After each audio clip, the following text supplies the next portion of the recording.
KKR আরসিবির বিপক্ষে যে ম্যাচটি আছে সেই ম্যাচে কোন প্লেইং 11 নিয়ে মাঠে নামবে এবং কিভাবে তাদের কলকাতা ম্যানেজমেন্টের স্ট্র্যাটেজি হবে যে আরসিবিকে হারানোর জন্য, কিভাবে তারা আরসিবিকে হারাতে পারবে এবং তাদের ঘরের মাঠে গিয়ে তাদের প্রতিশোধ কিভাবে নিতে পারে।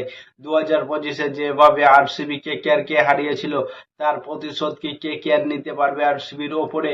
আরসিবির সাথে কেকেআর 2026 আইপিএলে প্রায় একটি ম্যাচ আছে, সেমিফাইনাল ফাইনালের কথা পরের কথা, কিন্তু এখন প্রায় একটি ম্যাচ আছে। সেই ম্যাচটিতে কিভাবে কলকাতা নাইট রাইডার্স ম্যাচ জিততে পারবে তাই নিয়ে আজকের ভিডিওতে আলোচনা করব। তো কলকাতা নাইট রাইডার্সের ম্যাচ জেতার সোজা উপায় হচ্ছে প্রত্যেকটা ম্যাচ কলকাতা নাইট রাইডার্সকে জিততে হবে। ডু অথবা ডাই হবে প্রত্যেকটা ম্যাচ, কারণ তারা একটা ম্যাচ হেরে গেলে কোয়ালিফায়ার রাস্তা বন্ধ হয়ে যাবে। তার জন্য আরসিবি বলে কোনো চান্স নেই, তাদেরকে প্রত্যেকটা ম্যাচ জিততে হবে। দিল্লি, আরসিবি, গুজরাট, মুম্বাই সমস্ত টিমের বিপক্ষে তাদেরকে ম্যাচ জিততে হবে। আমার মনে হয় কলকাতা নাইট রাইডার্স যে ফর্মে আছে তারা প্রত্যেকটা টিমের সাথে ম্যাচ জিতবে। কলকাতা নাইট রাইডার্সের বোলিং লাইন আপের কথা কি বলবো, সুনীল নারায়ণ এবং বরুণ চক্রবর্তী দুর্ধর্ষ মেজাজে ফর্মে আছে। তারা মিস্টার স্পিন দিয়ে তারা এমন ভাবে বল করছে, 8 ওভারে প্রায় 50 রান দিচ্ছে দুজন মিলে এবং 5 থেকে 6টি উইকেট থাকছে দুজনের খাতায়।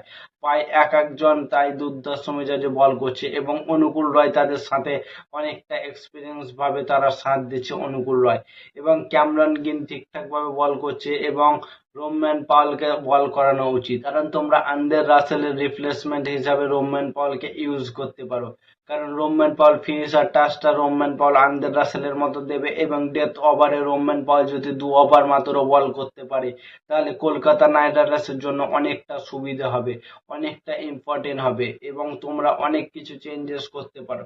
যেমন বেশি কিছু চেঞ্জেস করলে হবে না, উইনিং টিমের কম্বোটা তোমরা রেখে দাও। তোমরা খালি একটা চেঞ্জ করবে যে তেজস্বী সিং দাইয়াকে চান্স দাও অথবা উমরান মাল্লিক, এবং তোমরা আর একটা চান্স দিতে পারো ক্যামরন গ্রিনকে বাদ দিয়ে রাচিন জাবিন্দাকে, কারণ ক্যামরন গ্রিনকে তোমরা প্রায় 8টা থেকে 9টি ম্যাচে চান্স দিলে, এবার তোমরা ক্যামরন গ্রিনকে বাদ দিয়ে রাচিন জাবিন্দাকে চান্স দিতে পারো, কারণ রাচিন জাবিন্দা দুর্ধর্ষ মেজাজে স্পিন বল করতে পারে এবং সেও দুর্ধর্ষ মেজাজে ওপেনিং করতে পারে। নিউজিল্যান্ডের আগের ওপেনিং ছিল রাচিন জাবিন্দা, এখন না হয়তো ফিন অ্যালেন এবং টিম সাইপার্ট করছে, সে অনুযায়ী ফিন অ্যালেনের সাথে রাচিন জাবিন্দাকে ওপেনিং দিতে পারো এবং আজিমকে রাহানে তার ইগোকে বাদ দিয়ে 3 নম্বরে আসতে হবে অথবা পরের দিকে একটু ব্যাটিং এ আসতে হবে, কারণ আজিমকে রাহানে ওপেনিং এ খেলতে পারছে না। অঙ্কিত রঘুবংশী এবং আজিমকে রাহানে অ্যাঙ্কারের রোলটা প্লে করবে এবং প্রায় প্রত্যেকটা ব্যাটিং দুর্ধর্ষ মেজাজে শুরু করে যাবে, যেমন ক্যামরন গ্রিন আছে, আজিমকে রাহানে আছে এবং রিঙ্কু সিং আছে, অনুকূল রয়, রোম্যান পাওয়েল, সুনীল নারায়ণ, প্রত্যেকটা ব্যাটিং দুর্ধর্ষ মেজাজে খেলে যাবে এবং ক্লাসিক শট খেলে যাবে রঘুবংশী, কারণ রঘুবংশীর মধ্যে আমি শুভমন গিলকে দেখতে পাচ্ছি। নেক্সট সুপারস্টার হতে পারে রঘুবংশী, সুপারস্টার হতে পারে রঘুবংশী, কারণ সুপারস্টার প্লেয়ার হতে পারে রঘুবংশী, কারণ হচ্ছে যে সে এত দুর্দান্ত মেজাজে ক্লাসিক শট মারছে। এই যুগে এসে যেখানে পাওয়ার হিটিং এর উপরে সবাই বিশ্বাস করে সেখানে সে ক্লাসিক শট খেলছে।